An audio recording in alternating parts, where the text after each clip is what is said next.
I know what that is out the microwave. I've been to the gym, all right, and I've hurt myself. Did too much, didn't you? Done myself a mischief. Oh, Yes. got a little heat bag. Yeah, it's a little heat bag. Put it on my back because I'm an your old back. lady now. Old lady. Yeah. Old lady with your first menopause. Yeah. Oh, the aches and pains, man. To be fair, I'm exaggerating. It's not. You can deal with it. Yeah, it's fine. I just wanted something hot on my back because it's supposed to be summer and there isn't any sun. So Oh, I know. I've worked the last 2 days.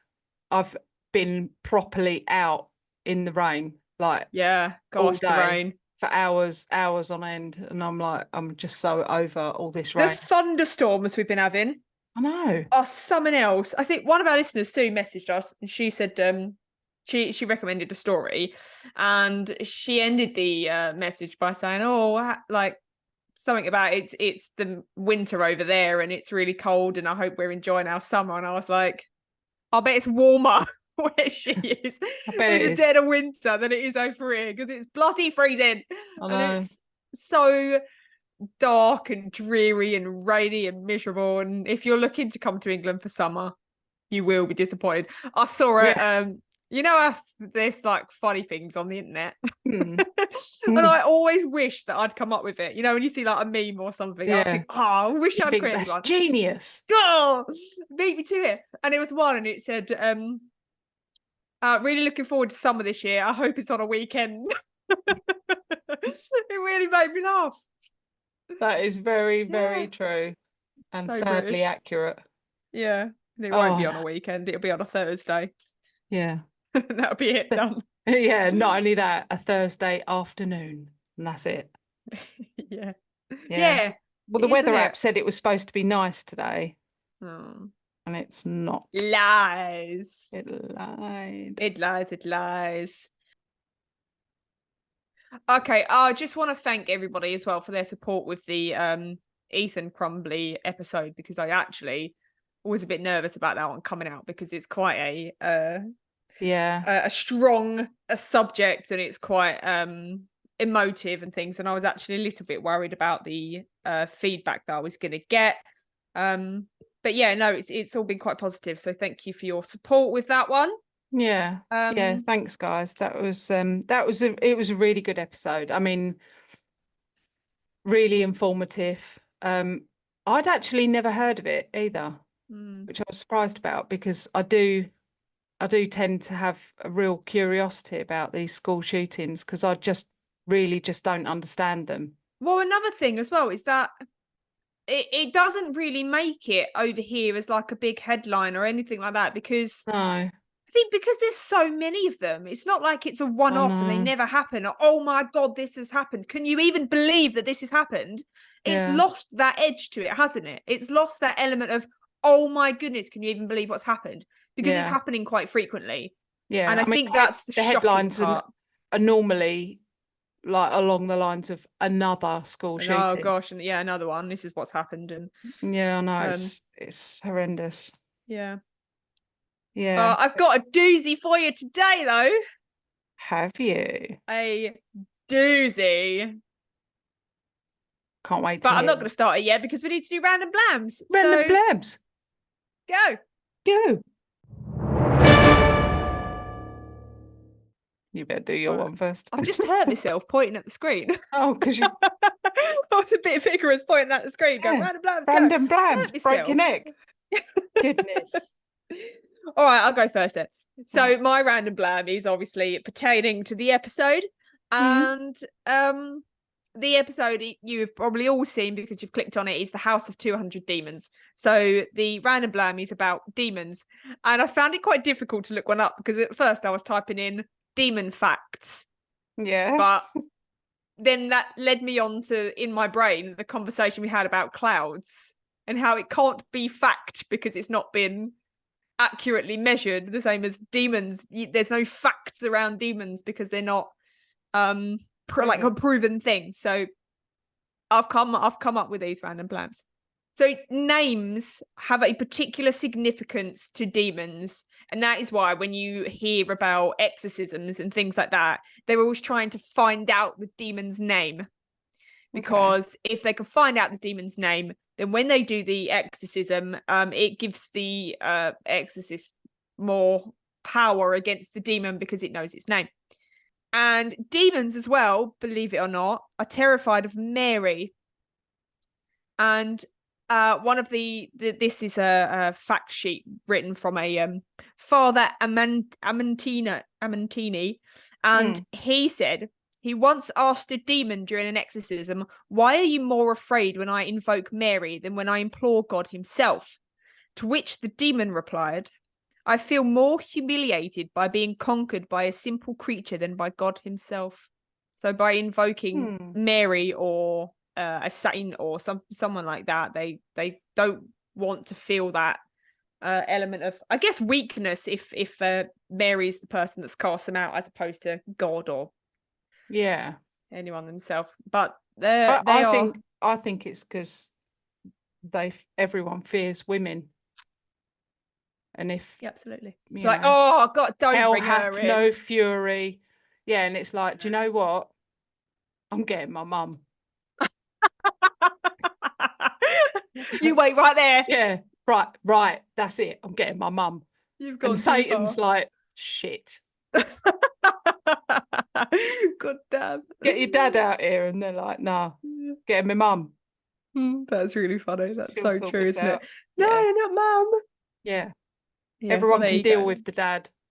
That's fine. You know, you've gone a step too far when you get mum involved. Yeah, if you get the mum out, you're in trouble. Go on then. The largest piece of fossilized dinosaur poo discovered is over 30 centimeters long and over 2 liters in volume. Good Lord. Yeah. I'm going to get started on a subject because I love dinosaurs. It fascinates me. Dinosaurs fascinate me, that they were here before us and that evolution created the dinosaurs and that they lived for millions and millions of years. Like dinosaurs lived, like I can't remember what type of dinosaur lived millions of years before the next type of dinosaur came, and like you all assume they lived at the same time, but they didn't. Not all of them did. Evolution was still creating like more dinosaurs when there were still dinosaurs about, and then for it to then die out and then create humans and animals and things. I think evolution just blows my mind. Blows it. Well, I mean, we've just covered the 2 biggest subjects, haven't we? Oh yeah. God or evolution. Yeah. 2 ends of the spectrum. I am interested in both. Yeah. Well, we are open-minded individuals, aren't we? So that's why this I like to think so, yes. Yeah. Yeah. Right, so should we get started then? All right, Random Blam's done.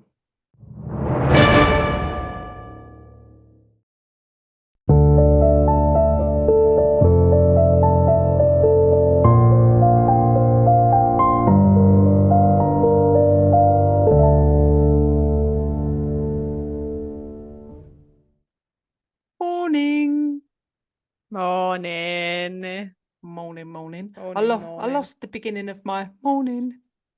Then where? I just went running. It didn't come out. All right then. Try again. Morning.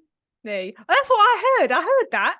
Did you? Yeah. Well, there was a lot more before it came out. Yeah. It just got lost in my neck. All right. Well, today's episode, I've been so excited to share this one because this is so when we first started this podcast, I think I'd said to you, you do the ghost ones and the alien ones because I'm not bothered about them. You know, they don't interest me, and I'm not going to write about a subject that doesn't interest me because it's not going to be interesting. I'm just going to be like, they reckon there were some ghosts and they did this and don't believe they're liars. Yeah, and that's not true. So I thought I'm not going to write about ghosts and stuff. But I actually have, though. If you look back through the episodes, I've covered quite a lot of ghosts and hauntings and afterlife things and things like that. Yeah. And this one that I came across is one of the most perplexing ones that you're going to hear that I've covered because of how highly documented it is. Okay. Actually documented. I've read the pieces of paper from everybody involved, like actually witnessed these events that I'm going to talk about. Okay. So this story or this account of what happened that I'm going to tell you is being witnessed by police officials, members of the clergy, different psychologists, doctors, and staff from the Department of Child Services, DCS. There are over 800 pages of documentation in this. I haven't read 800 pages. Some of them haven't been released because of the sensitivity and that there's children involved and things like that. So not all of them have been released, but they were all released to the Indy Star, which is a newspaper, and they wrote an article on it, which is why there's so much information here. So cool. The names of the children have been redacted for legal reasons. So I'm generally just going to refer to them by their age. So I'll say boy 7, boy 9, or whatever else. Okay. So in November 2011, Latoya Ammons, her mother Rosa Campbell, and her 3 children, 2 boys aged 7 and 9 and a girl aged 12, moved into a rental home on 3860 Carolina Street in Gary, Indiana. It was a quiet road with small 1-story houses, and it was one of those places where people said, nothing ever happens. Oh. Nothing. Don't say that. Don't say that. Gonna happen. Yeah, don't say that about your house. Don't say that nothing about ever your happens town. Nothing ever happens in Gary, Indiana. Boom. Incoming. 200 of them. The whole family were overjoyed to be moving into this new location. It was a rented accommodation, but it was theirs. And the children happily ran around the house. You know, when you first move into a new place, it's all like, let's check out the cupboards. I don't know why you do that. You open the cupboards, you open the wardrobes. Yeah, you want to see everything, don't you? Mm-hmm. And they ran around trying to claim which room was going to be theirs and then opening the wardrobes to find some sort of hidden treasure. But what was hidden in the depths of that house would soon find them. It started very shortly after the Ammons family moved in. Latoya noticed swarms of flies gathered on the screened-in porch. And not just any flies, but huge black horse flies. Ooh. And she thought it's quite unusual because by then it was the beginning of December. So it was cold, and you don't normally get swarms of flies in the cold. But she wasn't too concerned. She put fly paper down and she swatted them, and then she swept them up, and she seemed to have gotten rid of them. The concern, however, came later when, after just a few days, the swarm of flies were back. And after many failed attempts, Latoya just couldn't seem to rid her porch of these flies. And it wasn't just the flies. Latoya and her mother Rosa soon started hearing thudding in the middle of the night coming from the basement. But they soon realised that it wasn't just random thudding. It was a steady, rhythmic noise that would get louder and closer. And it was the noise of someone climbing up the basement stairs. And they would lie awake in separate rooms, both hearing the noise and trying to make sense of it, or kind of getting out of bed and then listening at their bedroom doors. And Latoya would sometimes come out of her bedroom and go around the house and kind of check to see if anybody was there. And after they recognised that these sounds that they were hearing were footsteps, they were kind of worried about an intruder. So they would search the house after hearing these noises, and they never found anything.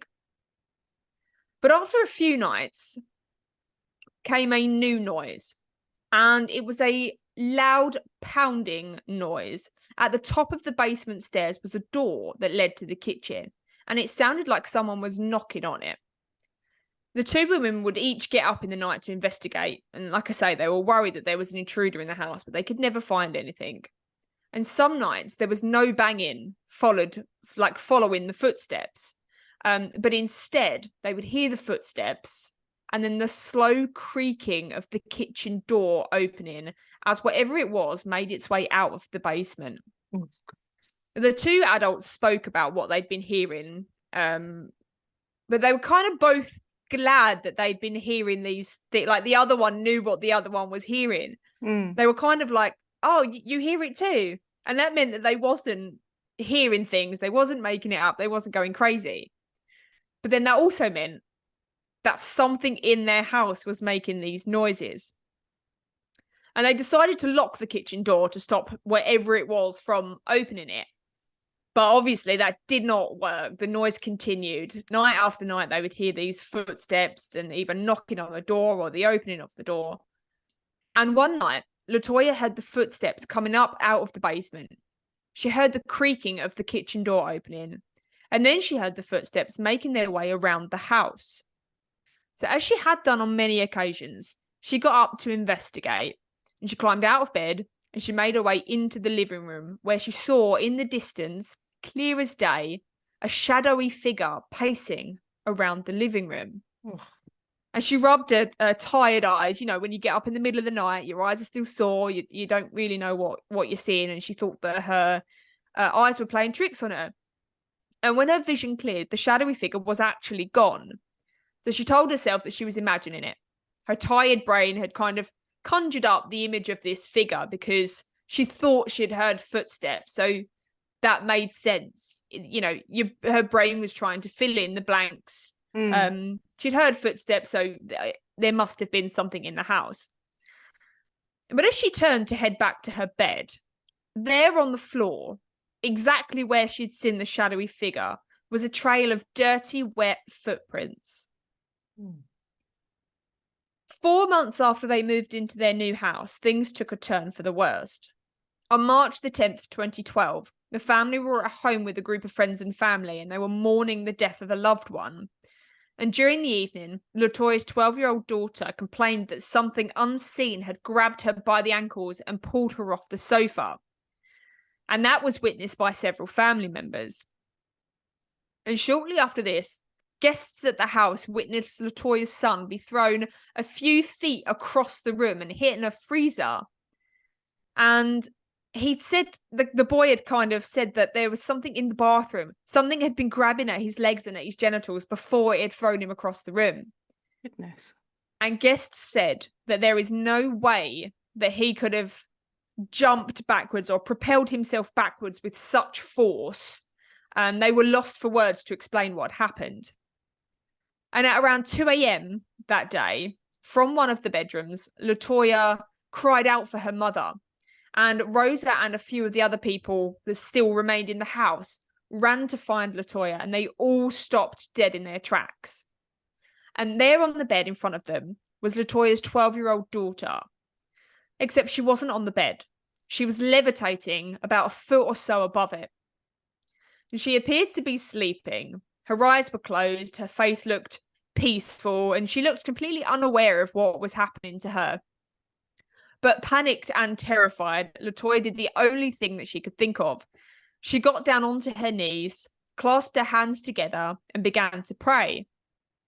Soon, Rosa followed suit, and so did some of the other family members. They prayed silently until the little girl delicately descended back onto the bed, eyes closed, still asleep.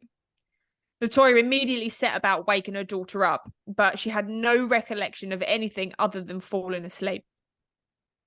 And it turns out that that is a very good party ender, because the guests that had witnessed this event very quickly made their excuses to leave, and many would never return to the house. Not surprised. No. Like, yeah, I'm going to skip next weekend. Yeah. Sorry. Do you want to come to the party? No. I'm all right. Yeah, no, I'm busy. What day is it? Yeah, I'm busy. Yeah. It was at this point that Rosa told Latoya that she needed to get some help. She needed to speak to someone about what had been going on at the house. So she went round to some of her local churches to seek advice, but was actually turned away by most. And they believed that she was fabricating these stories or just simply just kind of imagining these things. Yeah. That's just what you would have said to him. Yeah. Start packing, will ya? Yeah. Get Knock it off. Oh. Like she was levitating, was she? Yeah, all right. All right. Jog on, love. I wouldn't have said that. I'm very compassionate. Yeah, you would have at some point. I'd have said it to other people when she wasn't there. Like, oh, did you hear her? That Did you Latoya hear fucking her? coming in here. As if. Whatevs. So after an especially tearful visit to one community church, a minister agreed to visit the house. He told Latoya that there were indeed spirits in the house, and he gave her instructions on how to cleanse the house.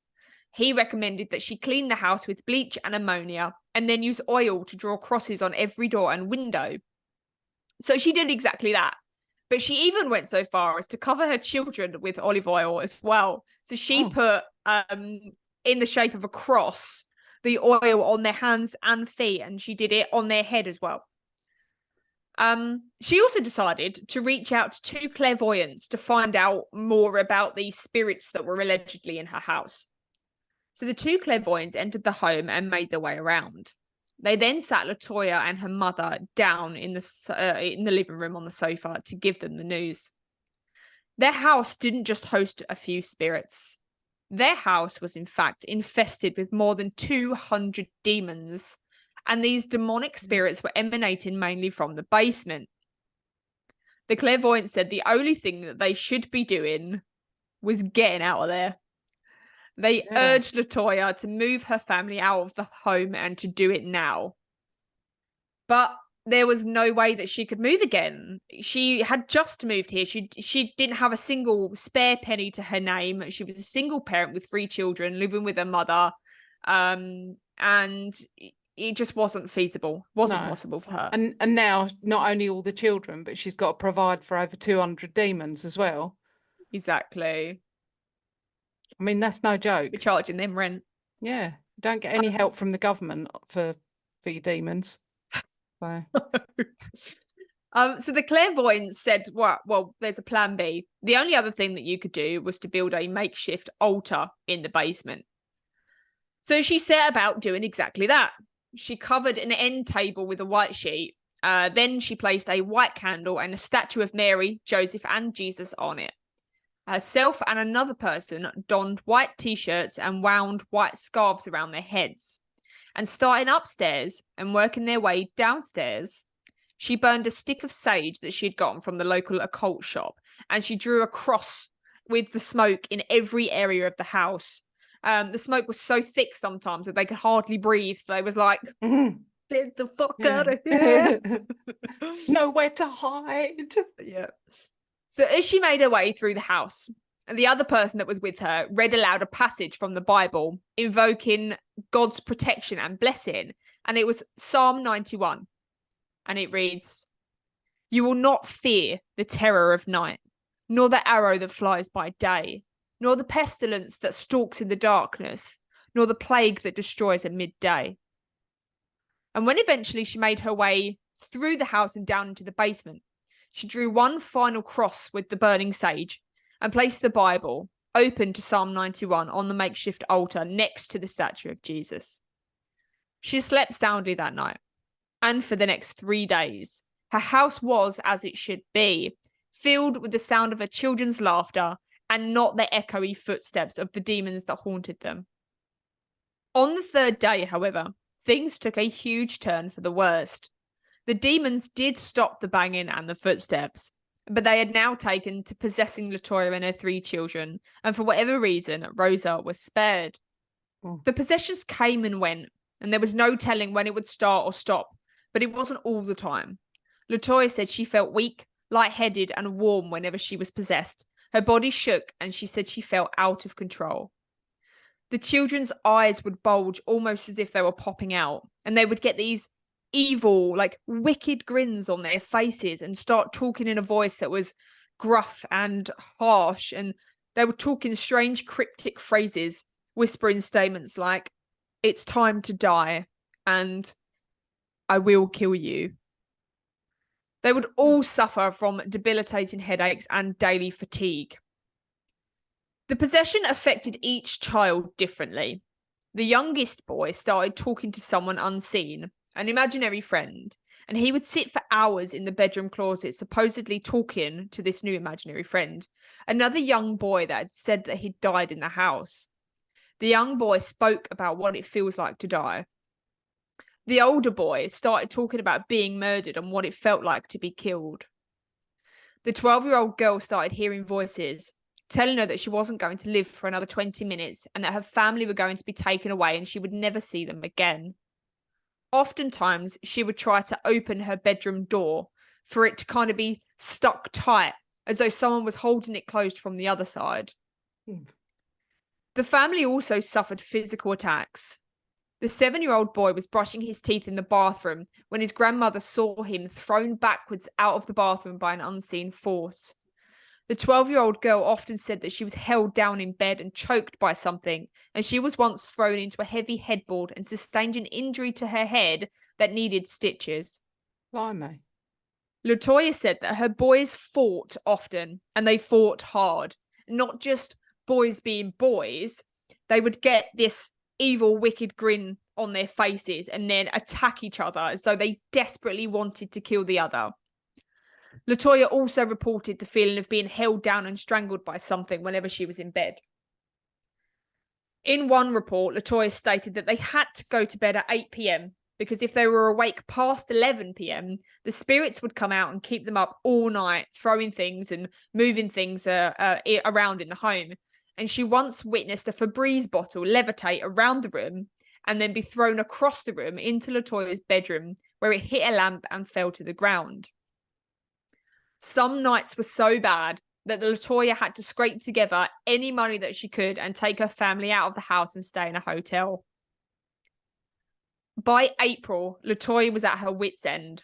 She decided to get in touch with her local doctor, and she described to him the events that had been happening in the house.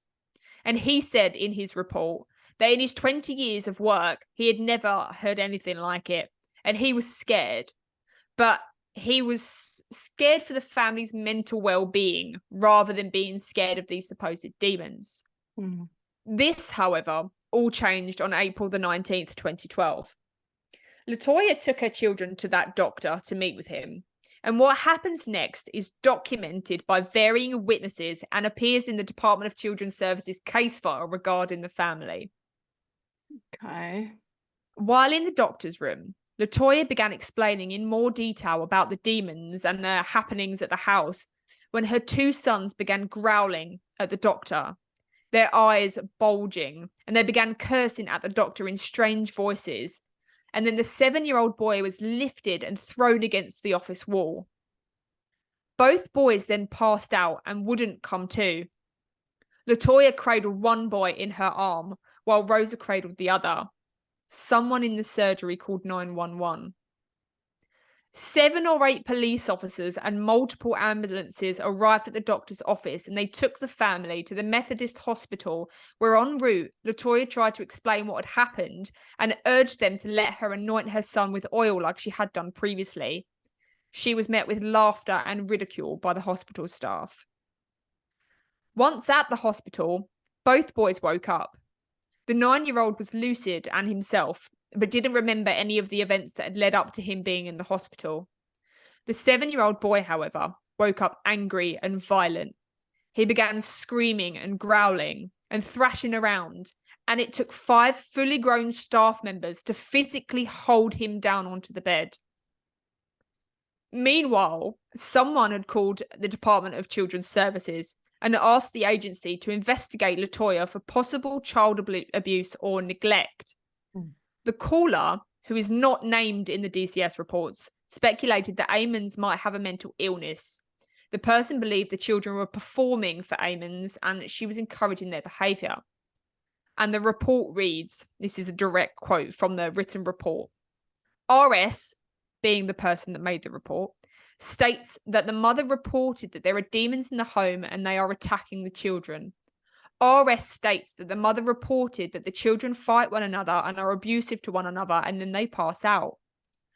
RS states within the last month it started with one child acting out and fighting, then it was with all the children being very violent with each other in public, especially with the other present. RS states the children are in the hospital at this time and haven't been in the hospital longer than 30 minutes. So things escalated quickly from the doctor's office. The report was quickly received, and a DCS caseworker, Valerie Washington, went out immediately to the hospital to start interviewing the family and examining the children. In her report, she states, hospital personnel examined Ammons and her children and found them to be healthy and free of marks or bruises. A hospital psychiatrist evaluated Ammons and determined she was of sound mind.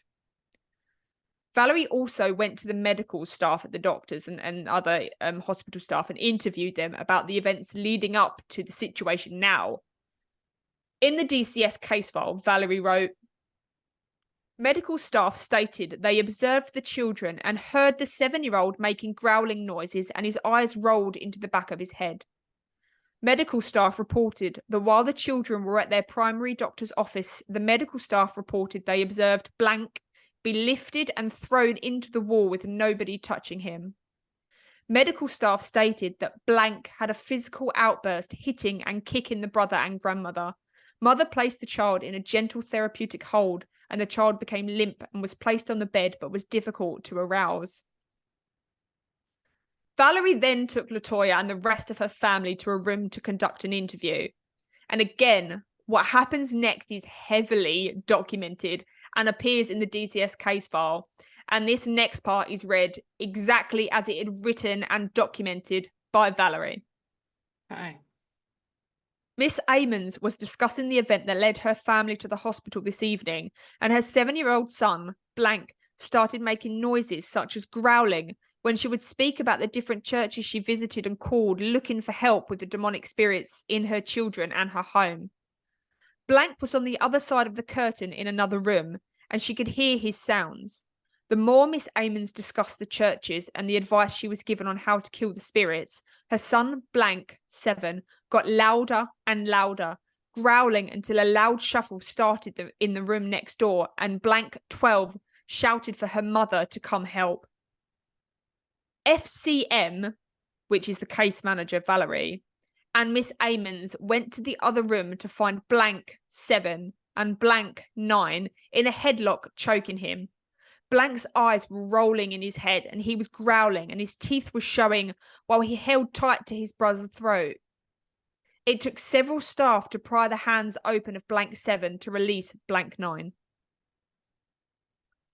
So on witnessing that, the caseworker kind of feared that the children were actually performing for Valerie. So she decided to interview the children in a separate room away from Latoya, and she was joined by a psychologist and their grandmother as well, Rosa. So again, I will read the events that happen next directly as they are written by Valerie in her documentation.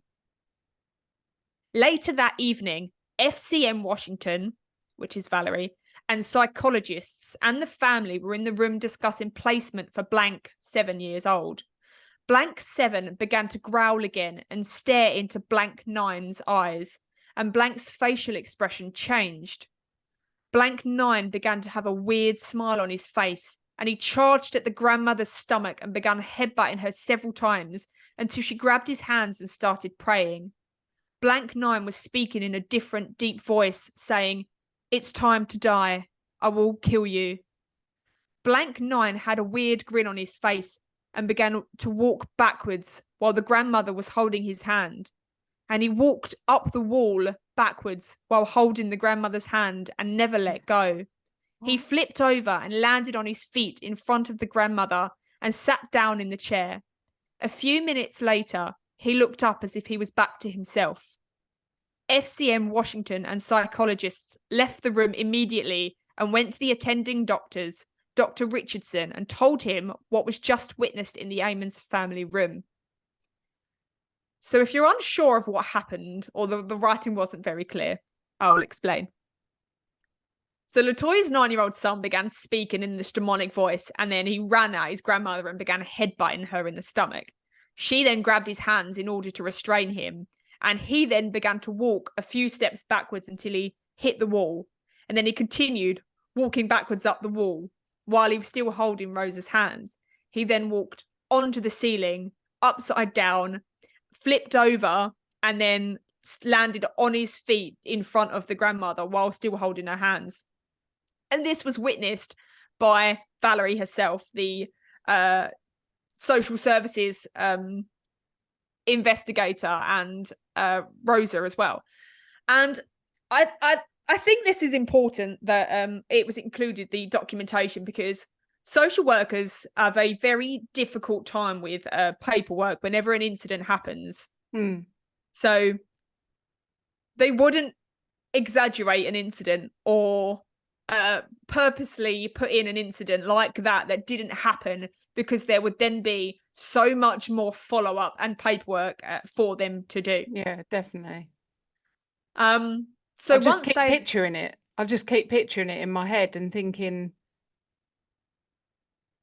even if you were trying to get a child to fake that, well, not fake it, but don't get ahead of yourself. Let me carry on. All right. So once they'd witnessed this, they then legged it out. They was like, oh my goodness. And they hightailed it out. They went to the doctors. And the doctor was obviously very skeptical about what the two women were saying. And he kind of said to the two women, do you think that if we asked him to, he'd be able to do it again? And the psychologist said, I doubt it, seriously. The kid was not himself when he did it. But they all went back into the room and they asked the boy, not the 9-year-old boy, if he could walk up the wall again like he had just done. But he said, I did not walk up a wall. I cannot walk up a wall. And he was very confused by the question. But the doctor urged him to try, just for the fun of it. Let's just see if you can do it. And the report reads, when he tried to walk up the wall again, he could not get his balance nor place his feet properly to walk up the wall. That night, Rosa took the 9-year-old and the 12-year-old back to a family member's house, while Latoya and her 7-year-old stayed in the hospital. It was his 8th birthday that following day, and some family members returned with cake and presents. But it wasn't a day to be celebrated. The DCS caseworker, Valerie, returned with the decision to take all 3 children into custody due to spiritual and emotional distress. The decision was also made because a previous complaint had been reported to DCS because the children had missed so much school. But Latoya said that they'd only missed so much school because they were exhausted by these demons. And sometimes the possession would make these children very sick and very ill. They would suffer with sickness and diarrhea and things, so they couldn't go to school. So as with most hospitals, the Methodist Hospital in Gary has an in-house hospital chaplain, and he became aware of the family and this claim of demonic possession. And having discussed with some of the witnesses in the hospital, the chaplain decided to contact Father Michael Maginot, who was a priest at St. Stephen's Parish, St. Stephen Martyr Parish. The chaplain told the father that he believed there was a family in need of an exorcism. So with 10 years of being a priest under his belt, he had never come across a story like that of the Ammons family. So he was skeptical, of course. But he decided to visit Latoya at her house on April the 22nd. He was greeted by Latoya and her mother, Rosa. And Father Michael told the women that he was skeptical. And he said, first of all, we need to rule out any natural causes that could explain what's happening. So he kind of, went around the house and things. And then eventually they sat down in the living room. And Father Michaels listened to, as the two women pieced together the last few months and everything that had been happening. And while they talked, the father noticed that the bathroom light adjacent to where he sat kept flickering on and off. And the women, they've kind of ignored it because I was like, oh, that's just something that they do. Silly demons.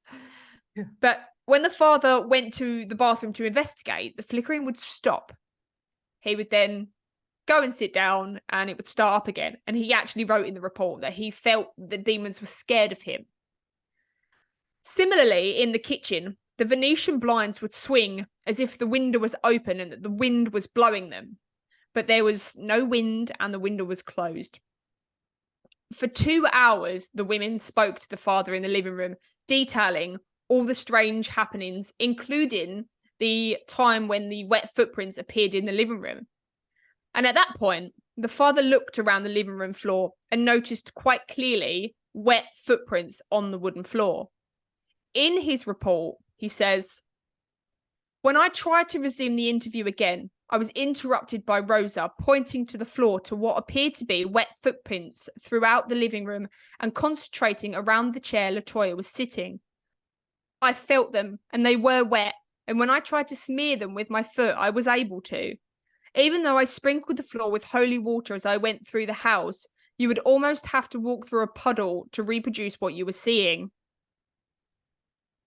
And at some point during the interview, Latoya began to complain of a headache, and she said that that was normally a sign of possession.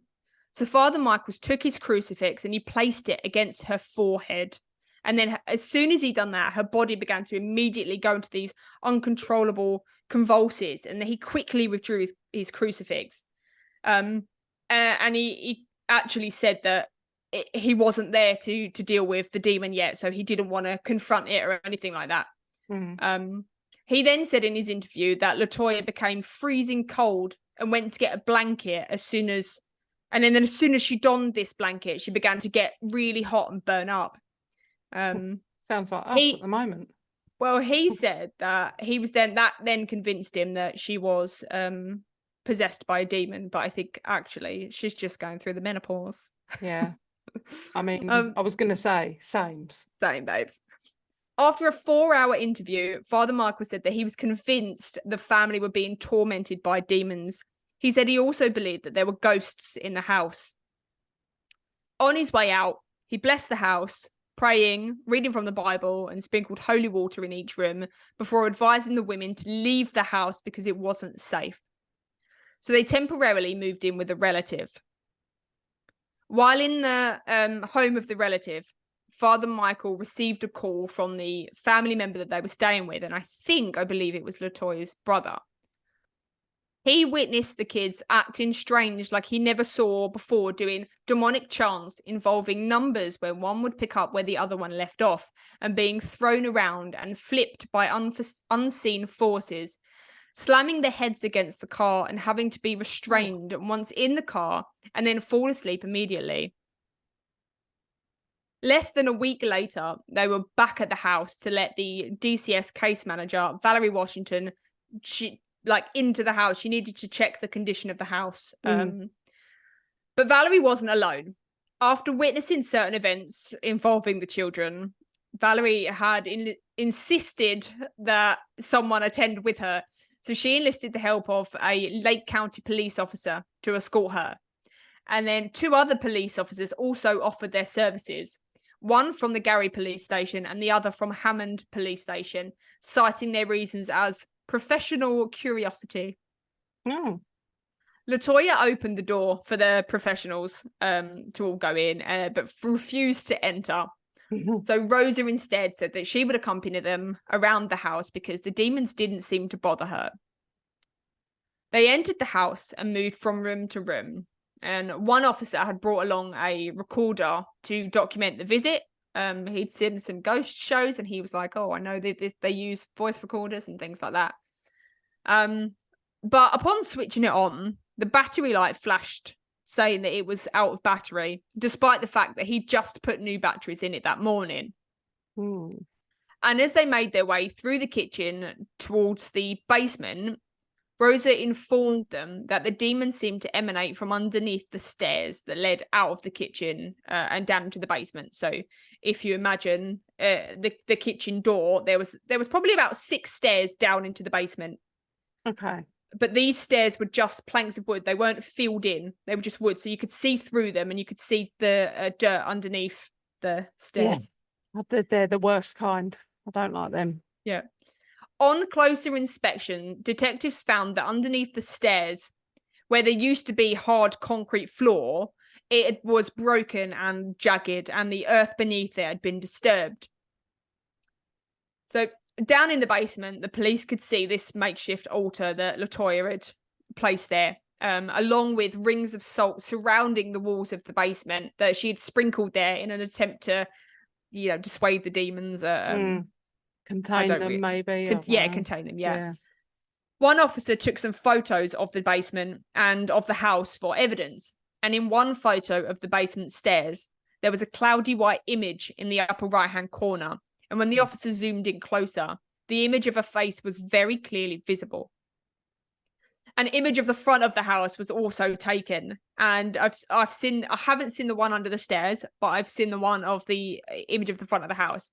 And in the right hand side, there is a white shadowy figure, and it genuinely looks like a white shadowy figure. Hideous. Yeah. And after the interview, one of the police officers noticed some strange things happening on his way home.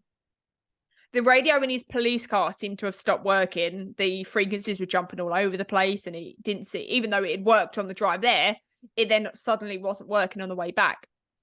The driver's side seat in his police car started malfunctioning. So I don't know about your car, but my car's got a manual pull where you pull it up and the seat slides backwards and forwards. Yeah. To adjust where your legs go. Yeah. His was electronic, and it just was sliding backwards and forwards and backwards and forwards. And when he arrived home, his garage door pressed the button for it to open, and it wouldn't open, despite the fact that it had been working. He also, when he got back to his house, he played back some audio that he'd managed to record on his phone. And when he played it back, he could have sworn that he heard a voice in the background saying, "Hey." Meanwhile, the children were still being held in their placements, and they were seen by psychiatrists.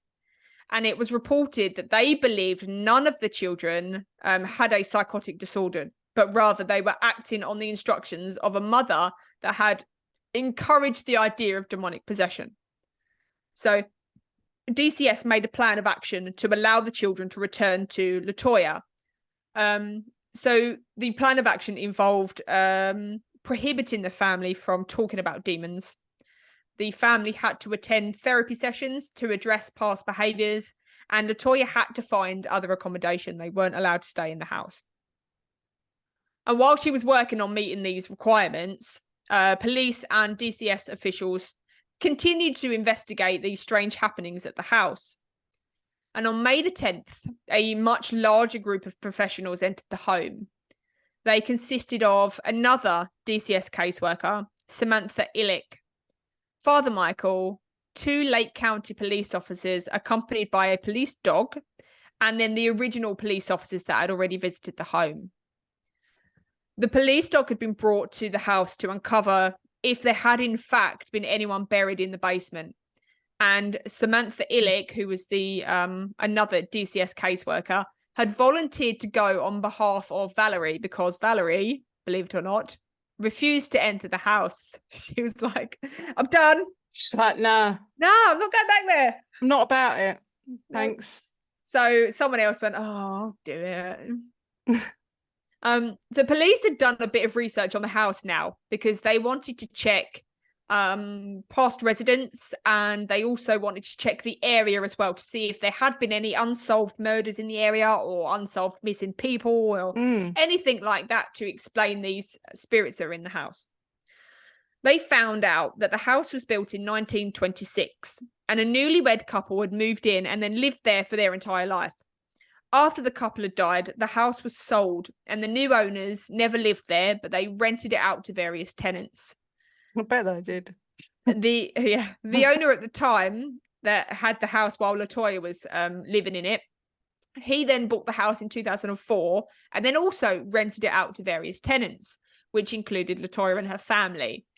There were no unsolved murders in the area or unsolved missing persons. But despite this, one officer took his police dog on a tour of the house to see if he hinted at any sign of a cadaver or, you know, anything like that. Mm. While the rest of the group headed straight down into the basement. And once down there, Father Michael wanted to investigate this patch under the stairs for any sign of like a pentagram or remains or personal belongings that could have been used to perhaps conjure a demon. Mm. And while they was busy looking under the stairs, Samantha Ilek, the DCS caseworker, was just she's being nosy. She's got no idea about demons or anything. She's just looking around the basement. And she noticed a peculiar liquid dripping from the ceiling. So she touched it with her finger and found that it was slippery and tacky. And then she quickly withdrew her finger and kind of like wiped it off. And back under the stairs, one of the police officers dug a 4-foot by 3-foot hole where this slab of broken concrete was. And it was for Father Michael to investigate. And while he investigated in amongst this 4 by 3 foot hole, he found a pink press-on fingernail, a white pair of panties, a political shirt pin, a lid for a small cooking pan, socks with the bottoms cut off below the ankle, candy wrappers, and a heavy metal object that looked like a weight that had been used to hold down a drapery cord. Ooh. Father Michael said that these objects could have been used to curse the home or the family. And I don't know, this next bit, I don't know where he's plucked it from, but this is what he speculated it had happened.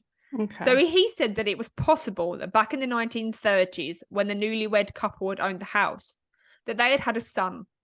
And that boy had died by accident playing with this drapery cord with the heavy metal weight, and that he had been struck by the weight. And he felt that perhaps the grieving mother had turned to the occult to try and get her son back. So he then decided to bless some salt, which he said was a barrier to evil, and then he poured it over the earth where all of these objects were, and then they filled it back in, and the police officer raked it back over. Upstairs now, everybody had kind of gone back upstairs. Samantha Ilek had started to feel unwell. The end of her finger, where she had touched this slippery substance, had turned white. And she said that it was so incredibly painful that it felt like it was broken. And she started having a panic attack.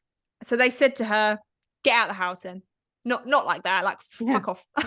Good hers here. They making a nuisance for us. Get out. They was worried about her safety, so they just said you need to leave then, because obviously this is affecting you. Yeah, fair enough. And another officer as well, a hardened officer that had seen all sorts of horrendous crime in his service, he actually refused to stay in the house after dark, and then he also left. And it was reported that after Samantha left the house, she suffered a tremendous amount of bad luck. She'd had a motorbike accident and then got incredibly suffered second-degree burns, and then she'd broken some ribs and broken her wrist and broken her ankle, and she'd had all this spate of bad luck. But the remaining officers continued to explore the house, and they noticed in one of the bedrooms a strange substance dripping from the Venetian blinds. And Father Michael said that this was the oil. He said, don't worry, Latoya told me that she'd spread oil on the windows in a cross shape previously, and she'd said that during their interview because he'd also noticed the same. But he found it quite odd that the oil would still be wet and dripping, and that there was so much of it, because there hadn't been quite that much when he'd last been there. So the officers decided to use a paper towel and then to clean the oil off the blind. They believed that perhaps Latoya or Rosa or both of them had kind of reapplied this oil to make it, I don't know, look like some sort of demon thing. So once they'd cleaned off the oil and the blind was free of all this substance, they kind of stood outside the door for about a half an hour waiting to see if it would reappear. And they stood guard over this door.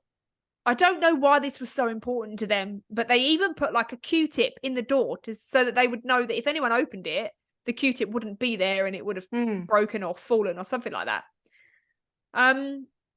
so they stood by this, for about half an hour, stood guard over this room. And then when they went into the room to check the blinds, they actually found there was so much more of this oily substance dripping from the blinds when they knew that they'd cleaned it off and there hadn't been any. Yeah. So Father Michaels told the officers that this was a sure sign of demonic possession. So based on this, Father Michaels decided that he needed to perform an exorcism. Over the course of about 2 months, Father Michaels tasked Latoya with finding out the names of her supposed demons so that during the exorcism, he could cast them out. And like I said in the Blam as well, that by finding out the names of these demons, it gives him more power to be able to expel these demons. So she then searched the internet looking for names of demons that she felt resonated with her or connected to her. Because some demons do different things. Like there's a demon that specifically target children. There's a demon that specifically calls this or make you do this and things like that. So she found these names of demons that she felt fit. But she said that while she was doing this research on the computer, it kept malfunctioning, it kept freezing, it kept turning itself off. But she eventually found these names and she gave them to Father Michaels. And over the course of 3 separate exorcisms, 2 in English and 1 in Latin, Father Michaels rid Latoya of her demons.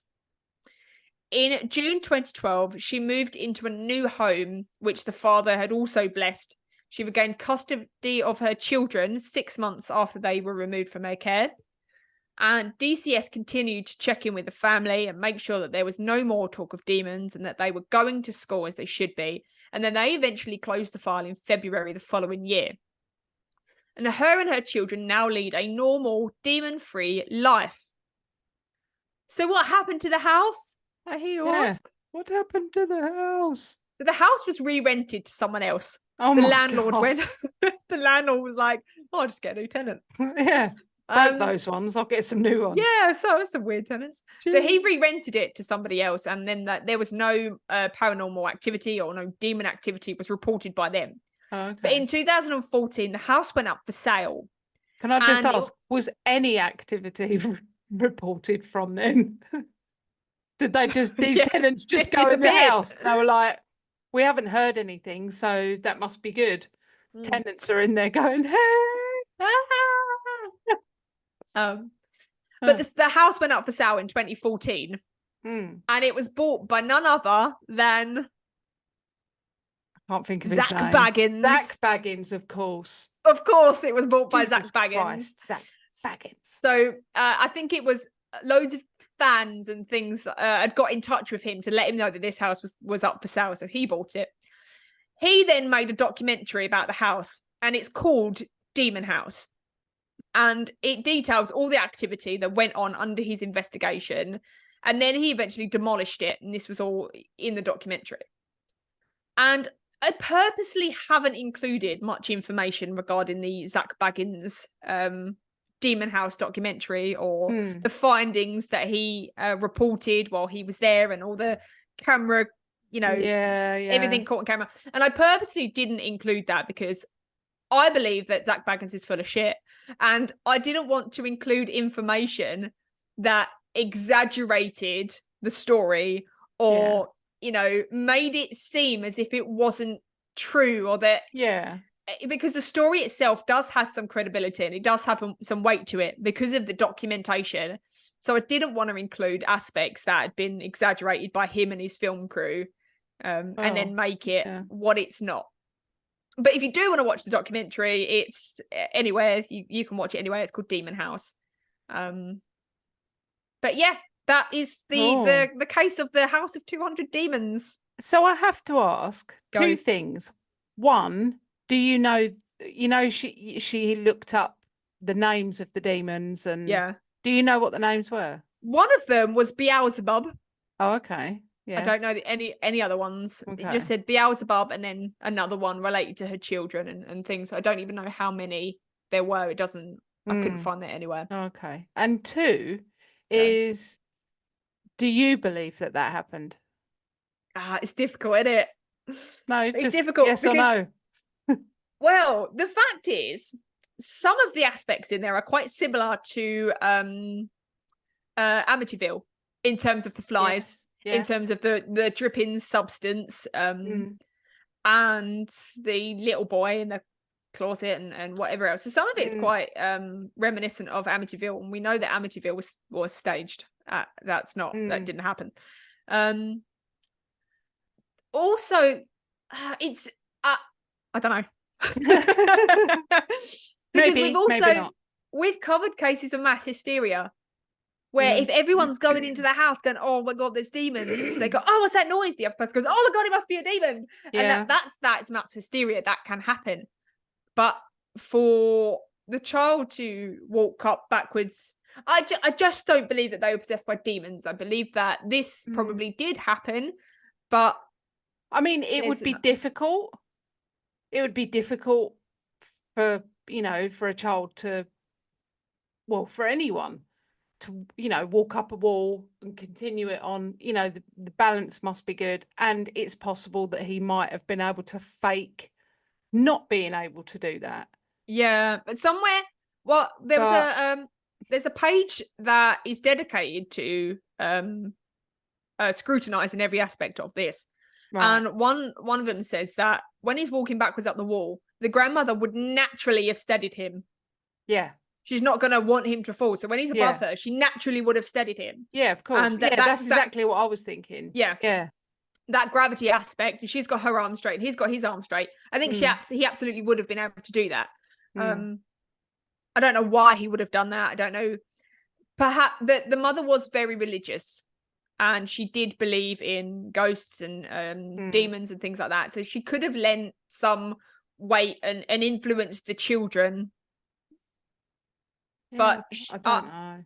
She didn't get anything out of it. Do you know what I mean? Whereas Amityville was like a book deal and money and film and whatever else. She didn't get anything out of it. She generally wanted help for her children. So this one's got me perplexed, which is why I chose it. Yeah. How about that? I feel perplexed about it. I don't know.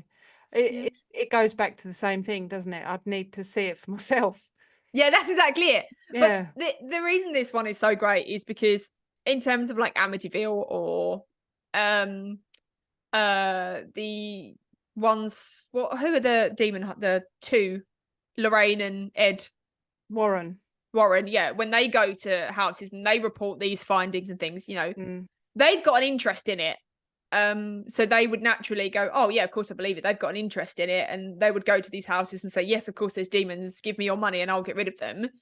Whereas, don't come down on Ed and Lorraine Warren. No, but do you know what I mean? They've made a living out of this, whereas the DCS caseworker hasn't. She's got absolutely no reason to have exaggerated these happenings, and the psychologists and the medical staff, the police officers, they've got no interest in this case. They didn't get anything out of it.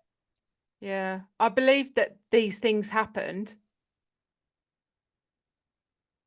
I don't know whether it was demonic possession or not. Yeah, I don't know if I think if there was if you'd said the new tenants moved in and the same things were happening to them or something like that, I would be more inclined to think, well, how could that be a made up thing that would benefit the family? And they said that the demons followed the children when they went and stayed with a relative, and that's the children were still being thrown about and whatever else. So I don't believe the children were exorcised, just Latoya, which again, if the children were possessed, they would have needed that. But yeah, in makeup, you do with that what you want. Here's the story. We'll all go and have a think about it. Have a little think. What's the documentary? Demon House, you said? Demon House. Okay. All right. Yeah. Well, apparently we can't comment on it until we've actually seen it. So maybe we'll all go away and watch it, and then we'll come back and go, yeah, that was ridiculous. So, and that's exactly why I didn't include the information, because in the documentary, it some of the happenings, when they're like, oh God, did you see that? That teddy bear just flew off the shelf. And that they exaggerate these things. And it comes across as like a lot more like dramatized. And, Absolutely. I'm a bit too much like Hollywoody. Yes. Yeah. Yeah. So therefore, if you want to watch a documentary, you can. But I wanted to include the Yeah. statements that people had witnessed and that were, factual. But apparently Zak Bagans suffered a injury during the filming of Demon House, and it's an injury that he, like a permanent injury. But I couldn't find what it was. So yeah. Who knows? Yep. Yeah, that's perplexing. I think we're all going to go away and have a think about that whole story, and the pros and cons for whether it was demons, or because we've heard of some more Roland Doe. Yeah. And that was horrendous. That was The exorcism, really violent. Yeah, really violent. Yeah, I don't believe so. I didn't include much information on the actual exorcism of Latoya because I don't believe that it wasn't like the exorcism of Roland Doe where he was convulsing and screaming and cursing. It wasn't like that. Yeah. So it was just a basic exorcism. Just your average. Just your average run of the mill everyday exorcism. Yeah. Got in there and they're like, Beelzebub, get lost. Get like, out. For God's sake. And off he went. Packed up his bags. Yeah. Wicked. Thank you. Yeah. No, you're welcome. I shall be looking for footprints and flies and don't do that. Knocking in the basement, because we do have a basement, which is terrifying. Yeah. All right. Well, I'll see you next time. Yeah. Thanks. Bye, guys. See you next time. Bye. Bye. If you have enjoyed listening to our episodes, make sure you rate us and leave us a review on whatever platform you are listening. We absolutely love hearing from you guys. So you can also help support our show by donating to our Buy Me a Coffee link. We will make sure that you get a massive shout out and a big thank you in our next week's episode. You can also follow us on social media at Perplexed Podcasts. We're on Facebook, Instagram, and if you want to see more videos and blooper reels, subscribe to our TikTok and YouTube channels. You can also email us your stories at perplexedpodcasts@gmail.com. And you can find all the relevant links in the episode descriptions. Thanks for listening. Bye. Bye.